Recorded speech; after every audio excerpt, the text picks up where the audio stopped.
What do you think about the certifications? Because you do green building and Mm-hmm. sustainable architecture. You don't need a certification, but I know that exists here. And LEED was huge years ago, and then they come up with new ones, and then there is another one.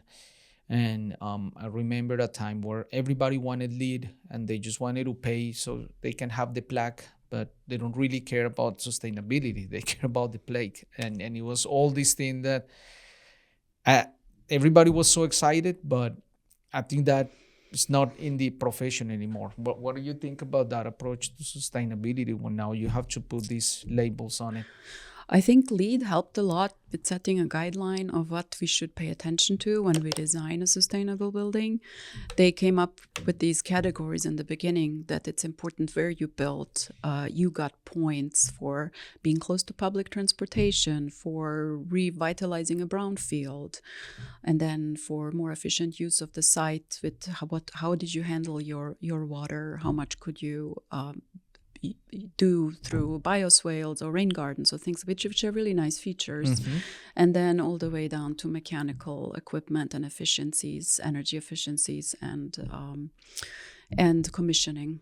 So then now they also have LEED maintenance, so you have to maintain the credential and so on and so forth. LEED also looks at materials. They look at a lot of stuff, and you should look at all of that as an architect. LEED is very expensive. It's very cumbersome as an administration item. Yeah. So I did LEED certification, and it's you really feel like an administrative person. All you Yes. do is collect documentation. You put it in a binder. You have to have proof for everything. Mm-hmm. And in the field, the contractor needs to basically appoint a person that will just take pictures of what's actually getting to the site. All the submittals, everything has to be logged.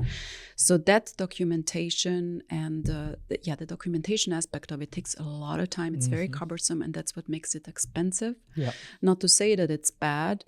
Another thing that they don't pay attention to as much, we switched a lot to passive house now, is because they don't look at the envelope as much as passive house does. So passive house is for an architect much more friendly, because what they do is they review your construction document set and your energy model. So I basically get a third party reviewing my details, which is wonderful. That's right. great value for me. Yeah. LEED doesn't really do that. They look at the documentation, right?